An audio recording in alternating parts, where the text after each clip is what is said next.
Pessoal, bom dia, vamos lá, então continuar os pontos, nossos últimos dois pontos, que são Poder Executivo e Administração Pública. Vocês vão ter Direito Administrativo, uma matéria específica, depois que terminar a Constitucional, né, na qual muitos dos temas de Direito Administrativo propriamente dito vão ser aprofundados. Algumas das coisas eu vou mencionar aqui, quer dizer, o objetivo desse ponto de administração pública é dar uma noção geral sobre normas constitucionais que tratam diretamente da administração pública, e a gente vai falar antes disso do poder executivo. Lembrando então, a gente terminou de ver toda a parte de poder legislativo, né, de parlamentares, competências, processo legislativo e espécies legislativas. E agora a gente vai passar a ver poder executivo, administração pública, e no comecinho do quarto período vamos ver a estrutura também do poder judiciário. Portanto, nossa meta é cobrir, né, os três poderes, a sua organização. A gente viu também Tribunal de Contas, que é o órgão auxiliar do Legislativo, já falamos sobre ele, de modo que a gente tenha uma visão geral de qual é o regime constitucional do Legislativo. Já vimos, vamos ver agora do Poder Executivo e da Administração Pública. A Administração Pública vocês aprofundarão de forma específica em Direito Administrativo, e depois a gente passa então para Poder Judiciário e funções específicas do Poder Judiciário, e a gente vai dedicar uma parte importante, se Deus quiser, do quarto período para falar de controle de constitucionalidade pelo Poder Judiciário. Mas agora, isso é só para a gente ter uma visão de conjunto. Agora a gente vai passar a ver falar um pouco sobre poder executivo e administração pública, que são os dois últimos pontos do nosso programa de Constitucional 3. Bom, a primeira coisa para a gente organizar a cabeça sobre esse assunto é o que é o poder executivo e o que é a administração pública. Quer dizer, qual é a diferença entre essas duas coisas? Então, a administração pública é uma expressão mais geral, né, que comporta duas subespécies. Portanto, é como se fosse um gênero que teria duas espécies. A chamada administração pública direta e a administração pública indireta. O que é a administração pública direta? A administração pública direta é exatamente a pessoa jurídica de direito público da União, do Estado, dos municípios do Distrito Federal. Quer dizer, é o poder executivo propriamente dito, que a gente chama de pessoa jurídica de direito público interno, que corresponde ao poder executivo. O chefe do poder executivo é, no âmbito federal, o presidente da República, o governador nos estados, no DF e os prefeitos nos municípios. Mas quer dizer, o poder executivo não é apenas o seu chefe. Existe toda uma estrutura do poder executivo que se organiza internamente para desempenhar as suas funções. E a gente vai ver daqui a pouquinho algumas das competências do poder executivo, das quais a própria Constituição trata. Mas dizer, quem é que exerce essas funções? Quem é que faz isso? O poder executivo, ele pode, ele mesmo, diretamente, desempenhar as funções do Poder Executivo, de dar execução às leis, etc, etc, tá? Então, o Ministério das Relações Exteriores vai tratar das relações internacionais, a gente tem o Ministério da Justiça, a parte toda de segurança pública, de investigação, o Ministério da Educação, o Ministério da Saúde, cada um vai cuidar destes assuntos, de dar execução às leis no âmbito destes temas. Temos o Ministério do Trabalho e do Emprego. Os ministérios, ou no caso dos estados, as secretarias, no âmbito federal também existem secretarias, normalmente secretarias especiais para algum tema. No âmbito dos municípios também, em geral, se chama de secretarias. Quer dizer, estas figuras, ministérios, secretarias, são órgãos, tecnicamente, órgãos do Poder Executivo, ou órgãos da administração direta. O que significa isso? Significa que eles não têm existência, não têm uma personalidade jurídica autônoma. Eles são subdivisões internas, recebem atribuições, recebem funções, mas eles não têm uma personalidade jurídica autônoma. Eles estão integrados na estrutura do Poder Executivo, ou da administração direta, que, enfim, é a mesma coisa, e eles desempenham essas funções dentro desta estrutura. Eles não têm, portanto, uma autonomia própria, tá? Eles são subdivisões internas, não têm personalidade jurídica. Muito bem. A administração pública direta, ou seja, o Poder Executivo, pode decidir, e aí não sozinho, porque depende de lei, que é conveniente, que é importante criar pessoas jurídicas autônomas, independentes, para desenvolver, para desempenhar, para levar a cabo determinadas funções da administração, determinadas atividades da administração.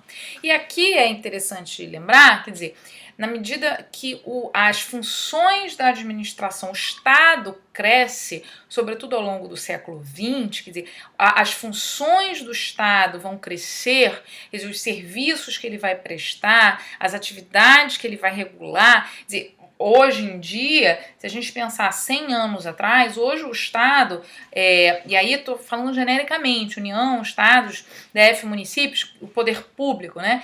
A quantidade de atividades que ele desenvolve, que ele desempenha, são muito grandes. Então, com o tempo, em boa parte do mundo e no Brasil também, se chegou à conclusão que era mais adequado para a prestação de determinados serviços, para o desenvolvimento de determinadas atividades, você criar uma pessoa jurídica separada da administração direta, autônoma, com patrimônio próprio, com uma autonomia de gestão financeira, focada apenas para desenvolver aquela atividade ou aquele conjunto de atividades que ela recebe, que isso seria mais eficiente, mais adequado. E como é que isso pode acontecer? O Poder Executivo encaminha um projeto de lei que será ou não, enfim, aprovado pelo Legislativo para criar ou autorizar a criação, dependendo de qual seja a pessoa jurídica de que a gente está tratando, de criar estas pessoas jurídicas. E existem 4 grandes tipos de pessoas jurídicas que podem ser criadas pela administração pública direta, ou seja, pela União, pelos estados, pelo DF, pelos municípios. A gente tem autarquias, que são pessoas jurídicas de direito público, fundações, também são pessoas jurídicas de direito público, temos as empresas públicas, que são pessoas jurídicas de direito privado, porém que são controladas integralmente pela administração pública, quer dizer, a totalidade da empresa, né? Porque é uma pessoa jurídica de direito privada, é do poder público, e as sociedades de economia mista que podem ter a participação de capital privado, tá? Qual é a diferença entre elas, né? Assim, essa diferença não é absolutamente rígida, mas em geral as sociedades de economia mista vão desenvolver atividades econômicas em regime concorrencial ou similar ou próximo disso, quer dizer, então a gente está falando de atividades econômicas que o Estado vai desenvolver. A gente falou sobre isso quando falamos das competências lá do artigo 21, dos serviços, e em contraste às atividades econômicas e a possibilidade que o Estado tem de desenvolver atividades econômicas que, embora livres à iniciativa privada, o Estado pode, nos termos do artigo 173, também autorizado por lei, desenvolver. Então, em geral, as atividades econômicas são desempenhadas por sociedades de economia mista. Então, por exemplo, a Petrobras é uma sociedade de economia mista, uma atividade já foi monopolizada, não é mais, salvo algumas atividades específicas. Banco do Brasil, por exemplo, é uma sociedade de economia mista, atividade bancária não é nem um serviço público, nem uma atividade monopolizada. Então, o Banco do Brasil opera de forma concorrencial no mercado, é uma sociedade de economia mista. Tanto Petrobras quanto o Banco do Brasil têm acionistas privados, as pessoas podem comprar ações dessas sociedades de economia mista, mas o controle é do Estado, são sociedades de economia mista federais, né, no caso. Portanto, houve uma lei que autorizou a criação dessas sociedades de economia mista e elas foram criadas para desenvolver essa atividade. Empresas públicas, por exemplo, os Correios são empresas públicas, o BNDES, né, é uma empresa pública, de fomento, de financiamento, o SERPRO, né, que tem a ver com processamento de dados, é uma empresa pública. Quer dizer, que foram criadas com o objetivo de desenvolver estes serviços. A gente tem ainda as autarquias, a boa parte das agências reguladoras são autarquias, elas já têm funções propriamente estatais, funções de fiscalização, fundações, em geral, fundações de apoio à cultura, criadas pelos estados, às vezes pelos municípios, no âmbito federal. Então, sim, vocês vão aprofundar essa questão das diferenças, características entre autarquias que têm um regime especial, em geral, as agências têm um regime diferenciado dentro do conjunto de autarquias, as fundações, as empresas públicas e as sociedades de economia mista. Por enquanto, o que é importante vocês saberem é que todas essas 4 espécies de pessoas jurídicas, elas integram a administração pública indireta. Por que indireta? Porque são pessoas jurídicas autônomas, criadas ou tiveram sua criação autorizada por lei, têm funções específicas que foram definidas na legislação que criou ou que autorizou a criação, mas elas integram a administração pública de uma forma geral. Isso é extremamente relevante porque existem determinadas normas na Constituição que dizem respeito à administração pública como um todo, direta e indireta. E existem normas que dizem respeito apenas à administração pública direta e no regime diferenciado, sobretudo para as sociedades de economia mista e empresas públicas que foram criadas justamente por conta das suas características de pessoas jurídicas de direito privado, mais ainda quando elas estão atuando num regime concorrencial. Mas isso a gente vai ver depois e boa parte vocês vão aprofundar em direito administrativo. O que eu quero que vocês entendam nesse momento é de que a gente está falando, né? Quando a gente fala de administração pública, portanto, é o conjunto da administração pública direta e indireta. A direta é a pessoa jurídica de direito público interno, portanto, a União, ou seja, o Poder Executivo, e a administração pública indireta vai reunir essas 4 espécies de pessoas jurídicas que a administração direta pode criar: fundações, autarquias, empresas públicas e sociedades de economia mista. A gente vai falar primeiro da administração pública direta, de algumas características, sobretudo do chefe do regime jurídico, do chefe do Poder Executivo e da estrutura do Poder Executivo, das competências do chefe do Poder Executivo, e depois a gente vai ver algumas dessas regras gerais que a Constituição traz para a administração pública como um todo, direta e indireta. Portanto, esse é o nosso plano de trabalho, tá? Bom, começando então, voltando agora para o Poder Executivo, ou seja, para a administração pública direta e particularmente para o chefe do Poder Executivo, e a gente vai falar sobretudo do Presidente da República, que é o chefe do Poder Executivo Federal, e, na verdade, o Presidente da República, ele, além de chefe do Poder Executivo Federal, ou seja, do ente central, ele também desempenha funções que tem a ver com o país como um todo, com o ente global, recordando aquela classificação lá de federação. Quer dizer, ele, ao mesmo tempo que ele é o chefe do Poder Executivo do ente central, ele também é o chefe de Estado da República Federativa Brasileira e tem competências relacionadas com o país como um todo, competências de natureza nacional, tanto do ponto de vista interno quanto do ponto de vista internacional, a gente vai ver lá. Então, o chefe do Executivo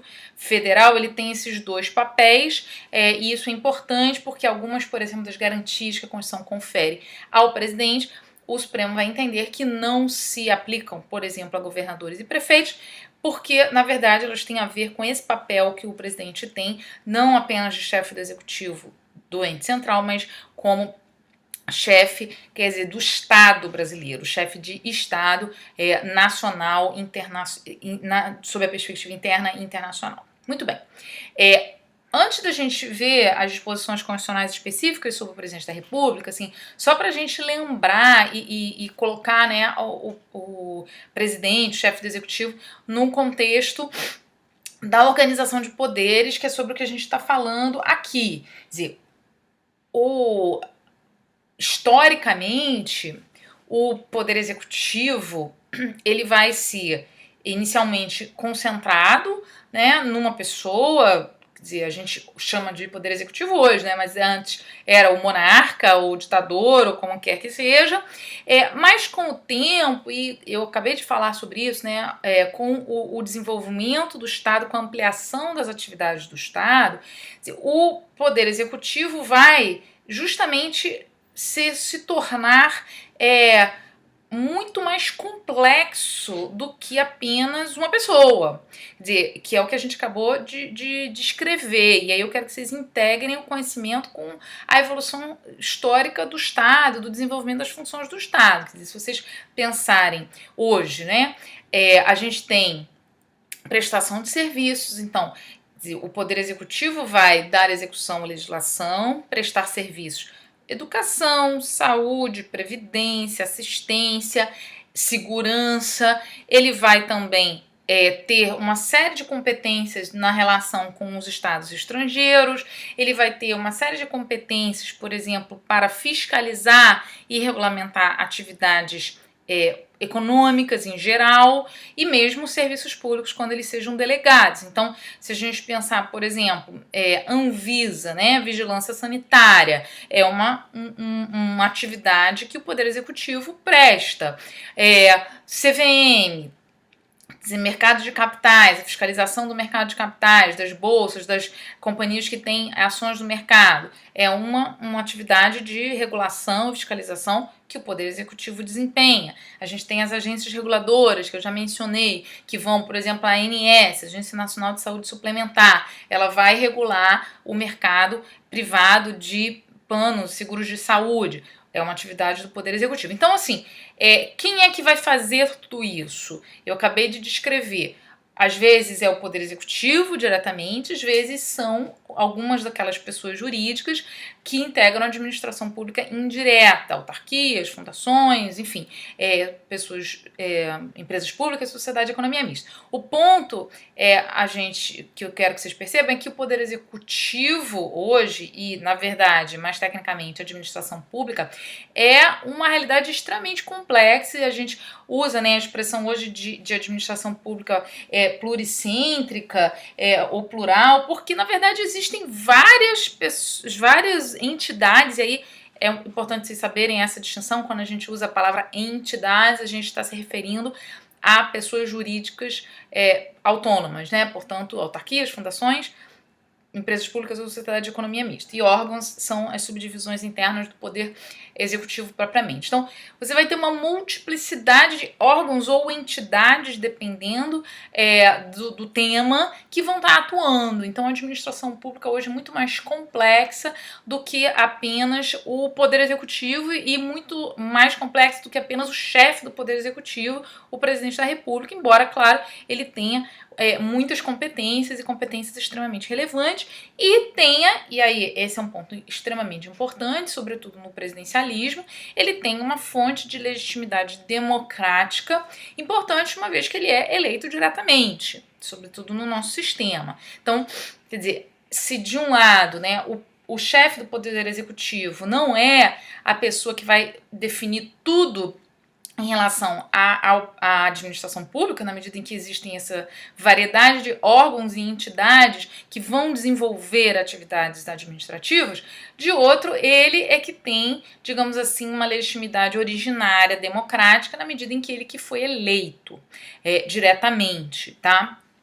E ele vai, em alguma medida, não em toda medida, mas em alguma medida ele vai escolher as pessoas em relação aos ministérios, às secretarias, quer dizer, ele vai ter uma ingerência, ainda que não total, mas na escolha das pessoas que vão estar ocupando funções-chave na administração pública. Bom, se é verdade que o presidente da República tem uma legitimação originária, porque ele é eleito, existe uma outra questão que a gente tem que considerar em relação ao chefe do Poder Executivo e à administração pública como um todo, né? Embora o presidente da República, o governador, o prefeito e tal, eles sejam eleitos e, portanto, claro, gozem de uma legitimidade democrática que vem do voto, o chefe do executivo é uma única pessoa e ele é eleito pelo sistema majoritário. Portanto, a questão do pluralismo, ela debate de ideias dentro do executivo, ele é muito mais limitado. Quer dizer, se você pensar no parlamento, a gente acabou de falar sobre o processo legislativo, a gente acabou de falar das comissões, quer dizer, dos diferentes embates que vão acontecer no processo legislativo, porque existem partidos diferentes que foram eleitos pelo sistema proporcional, que têm visões diferentes e vão estar discutindo, vão estar debatendo, vão estar negociando para chegar a algum tipo de consenso. Vai ter emendas, enfim.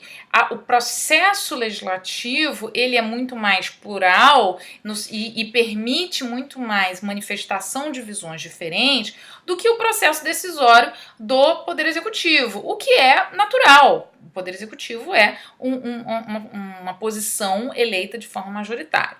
Mas por que eu estou falando isso? Porque, quer dizer, então existe uma certa tensão aqui. O Poder Executivo ele vai decidir em alguma medida sozinho, né? Porque ele é apenas o chefe do executivo e as pessoas que trabalham com ele foram escolhidas por ele, portanto a posição que elas têm de apresentar críticas ou opiniões diferentes vai estar subordinada em última análise à opinião e à visão do chefe do Poder Executivo. Quando a gente olha para isso, não só para o chefe do Poder Executivo e para a administração direta, mas para a administração pública como um todo, incluindo, né, todos os órgãos e todas as entidades, isso começa a ficar mais complicado, porque existem muitas entidades que estão tomando decisões e ninguém ali foi eleito. E aí a legitimidade que decorre da eleição do chefe do Executivo já vai ficando muito indireta. E daí há muita discussão que vocês vão aprofundar em direito administrativo, a importância as instâncias da administração onde estão sendo tomadas decisões terem algum espaço de participação para que os agentes que vão ser afetados, a sociedade de uma forma geral, possa apresentar contribuições, razões, de modo que isso possa ser levado em consideração e essas decisões que a administração toma possam ser motivadas e possam considerar as razões que foram apresentadas. Então, é cada vez mais importante e comum também, por exemplo, que uma agência reguladora, antes de editar um ato normativo, ela abra uma consulta pública. O que é uma consulta pública? Quer dizer, a agência divulga normalmente no seu site uma minuta da norma que vai ser editada, que se imagina vai ser editada, e abre um prazo para que as pessoas, entidades e tal apresentem críticas, sugestões, comentários, e a ideia é que aquela entidade da administração pública ou aquele órgão, que isso pode ser feito no âmbito de um ministério também, antes, por exemplo, da edição de um decreto regulamentar ou de qualquer tipo de política pública que se pretende implementar, quer dizer, que aquele órgão ou entidade da administração leve aquilo em consideração, motive a sua decisão, considerando a participação das pessoas. Então, eu quero que vocês percebam que, embora o chefe do executivo seja eleito, isso seja importantíssimo, fundamental, isso atribua a ele ou a ela, evidentemente, uma grande legitimidade democrática, a administração pública está tomando muitas decisões que não se reconduzem necessariamente ao chefe do Poder Executivo.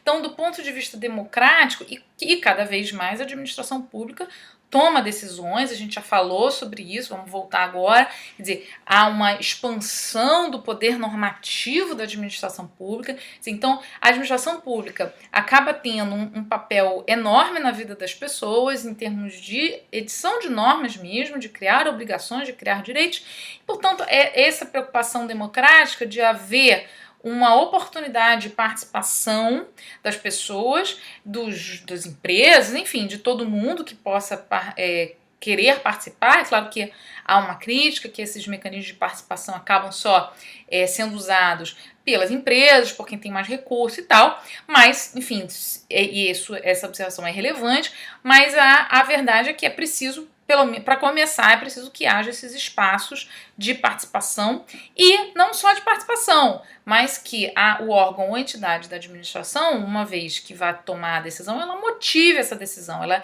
explique por que ela está tomando essa decisão e faça referência, eventualmente, aos comentários que foram apresentados, por que ela considerou, por que ela não considerou, de modo a dar uma resposta a quem eventualmente participou desse processo. Então, essa é uma observação que eu quero que vocês percebam de como que a administração pública como um todo e o chefe do executivo em particular se colocam no âmbito dessa questão da democracia, que a gente falou, está falando, e a gente está falando de organização dos poderes e do exercício do poder político, né? Então, essa questão democrática é importante, o chefe do executivo eleito, muito importante, mas não suficiente no sentido de que isso não autoriza que órgãos e entidades da administração tomem decisões ou editem normas, sobretudo a parte da edição normativa, sem terem esse espaço sem abrirem esse espaço de participação para a sociedade. Então, essa será uma observação geral antes da gente entrar propriamente no Poder Executivo. Vamos lá, então. O Poder Executivo, o chefe do Poder Executivo no Brasil é eleito diretamente, nosso sistema presidencial, e a gente está falando do presidente, e vice, governador e vice, e prefeito e vice. As condições, né, de elegibilidade estão lá no artigo 14, como dos demais cargos eletivos, e uma referência que é importante é que a redação original da Constituição não previa a possibilidade de reeleição do chefe do Poder Executivo, tá? Essa possibilidade foi incluída pela emenda 16, que passou a prever a possibilidade de uma reeleição. Portanto, hoje em dia, né, o chefe do executivo pode ser eleito e reeleito para um período subsequente. Houve, né, e há, na verdade, defensores e detratores da figura da reeleição, quer dizer, ela existe, ela está no sistema jurídico brasileiro, mas do ponto de vista teórico, há muita gente que é favorável, no sentido. Por quê? Porque considera que 4 anos pode não ser suficiente para levar a cabo um plano de governo e, quer dizer, se a população apoia aquele projeto que está em curso, está em execução, ela deve ter a possibilidade de reeleger aquele mesmo grupo político para que ele prossiga por mais 4 anos no seu projeto de governo. Portanto, há a ideia de uma certa deferência a haver essa possibilidade para que a população apoie a continuidade daquele projeto que está em curso, e a limitação em uma reeleição impediria, né, uma perpetuação do poder. Por outro lado, os detratores vão dizer, olha, tudo bem, mas há uma desigualdade muito grande porque é impossível impedir o uso da máquina administrativa de quem está no poder para se reeleger. Portanto, você gera uma desigualdade muito grande entre quem está no poder e está concorrendo à reeleição, que tem, enfim, toda uma estrutura a seu serviço, de certo modo, que pode estar a seu serviço, e quem pretenda se candidatar, concorrer com quem está no cargo. Portanto, haveria aí uma desigualação muito grande, o uso da máquina administrativa inevitável, que sugeriria a inconveniência da eleição. Há outras pessoas que sustentam que, ao invés de haver reeleição, o mandato do chefe do executivo poderia ser maior, quer dizer, essa é uma outra ideia, mas o fato é que hoje em dia no Brasil, está previsto no artigo 14 também, a reeleição do chefe do executivo é possível para um mandato subsequente. E, enfim, historicamente isso tem acontecido, né, com alguma frequência, o chefe do executivo ser reeleito tanto no âmbito federal quanto em alguma medida nos estados e nos municípios. Acaba sendo o mais comum. A Constituição regula o Poder Executivo e, particularmente, em primeiro lugar, o chefe do Poder Executivo, a partir do artigo 76, tá? Na verdade, a Constituição vai regular o chefe do Poder Executivo, o presidente e o vice. A Constituição menciona também governadores e prefeitos, determinando a data de eleição e tal, regras gerais. E a Constituição vai falar também de ministros do Estado, que são auxiliares do chefe do Executivo, e dos conselhos, a gente vai falar sobre eles. Então, toda essa disciplina, digamos assim, da chefia do Executivo e dos seus auxiliares diretos, que são os ministros de Estado, está regulada a partir do artigo 76, e a gente vai falar sobre ela agora. A parte dos princípios da administração pública como um todo, direta e indireta, a regulamentação da atividade mesmo da administração, vai estar lá a partir do artigo 37, a gente vai ver depois. Então agora a gente vai falar sobre o chefe do executivo, particularmente federal, e o que a Constituição diz. Então a gente vai falar, primeiro, eleição do chefe do executivo, perda do mandato, garantias que a Constituição estabelece para o chefe do executivo e depois competências do chefe do executivo, tá? Então essa é a nossa ordem. Eleição, perda do mandato, quer dizer, como é que entra, como é que sai, garantias que a Constituição estabelece para o durante, enquanto ele está lá, e depois um pouco de as competências que a Constituição estabelece, atribui para o chefe do executivo. Então, eleição. O que a Constituição diz sobre a eleição? Isso está lá no artigo 77, algumas particularidades. A Constituição prevê, primeiro, que o vice vai ser eleito junto com o presidente, quer dizer, chapa conjunta, chapa vinculada, você não elege o vice separadamente. Isso se tornou importante no Brasil, mas o fato é que essa discussão, né? Mas a regra é de que o vice é eleito em conjunto com o presidente da República. Isso está no artigo 77 da Constituição. Em geral, o presidente da República, o chefe do executivo, vai precisar da maioria absoluta dos votos, tá? E, portanto, você vai poder ter a eleição em segundo turno para a chefia do executivo. A gente tem experiência sobre isso, então se nenhum candidato obtiver a maioria absoluta dos votos, a gente vai ter segundo turno. Esta regra é excepcionada para municípios pequenos, de pequena população, tá? Mas como regra, para o Executivo Federal, dos estados e dos municípios maiores, isso vai sempre acontecer. A exigência é de maioria absoluta, então você vai ter vários candidatos. Se ninguém tiver a maioria absoluta numa primeira eleição, você realiza uma segunda com os dois mais votados. Essa é a regra. A ideia é que você force, né, uma manifestação majoritária realmente da população para eleger o chefe do executivo. Então, essa é a regra em relação à eleição, uma regra relativamente simples. Existem lugares no mundo, por exemplo, em que o segundo turno não é só com os dois mais votados, pode ser com mais, em função, quer dizer, quem tenha mais de 20% ou 25%. Enfim, existem soluções diferentes pelo mundo afora. No Brasil, a solução é essa, o segundo turno com os dois mais votados, ficando de fora municípios de população pequena. Bom, aí o chefe do executivo é eleito. Muito bem. Ele poderá se candidatar novamente a um mandato subsequente para ser na hipótese de reeleição. Como é que o presidente, o governador, enfim, prefeito, eles perdem o mandato? Bom, eles podem morrer, né? Eles podem renunciar, eles podem ser cassados, e esse é o tema importante hoje, pela Justiça Eleitoral, por algum tipo de infração eleitoral, que a Constituição regule a legislação, abuso de poder econômico, por exemplo, pode levar à cassação do mandato, e na crime de responsabilidade, impeachment, ou crime comum.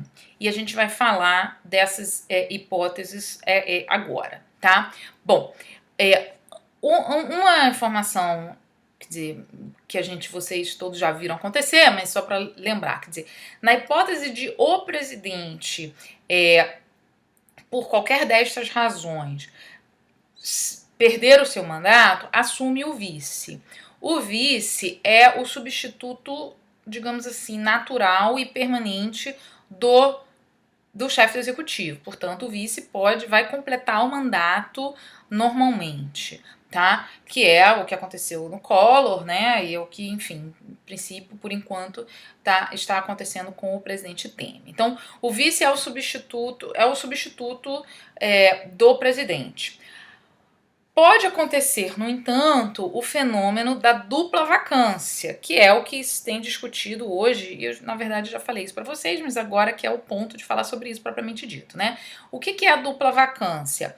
Quando o chefe do executivo, o presidente, ou governador, ou o prefeito, e o vice, ambos os cargos ficam vagos. Seja porque os dois morreram, seja porque os dois renunciaram, seja porque os dois foram cassados, seja porque houve impeachment dos dois ou porque os dois foram condenados criminalmente, ou enfim, estão em processo criminal, perante, no caso do presidente e vice do Supremo.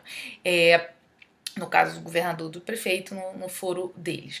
Bom, aí você vai ter a situação de dupla vacância e a Constituição estabelece uma solução para esse problema, que aí não temos um substituto permanente, né? A Constituição vai dizer que artigo 80, em caso de impedimento do presidente e do vice ou vacância, serão sucessivamente chamados ao exercício da presidência o presidente da Câmara, do Senado e do Supremo Tribunal Federal. Mas são substitutos temporários até que a solução constitucional para resolver essa dupla vacância seja aplicada. Então, assim, o presidente da Câmara, do Senado e do Supremo não pode ficar indefinidamente no exercício da presidência. Ele só vai ficar até que a solução constitucional aconteça.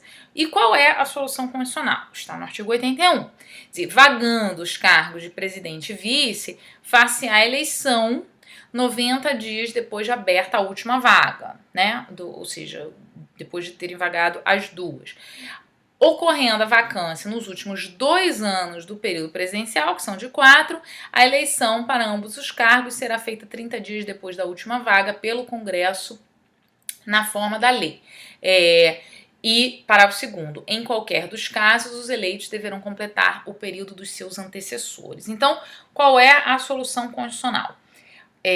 Dupla vacância, por qualquer que seja o fundamento. Eleição em 90 dias, porém, se você tiver essa dupla vacância acontecer nos últimos 2 anos do mandato presidencial, você vai ter eleição indireta pelo Congresso Nacional.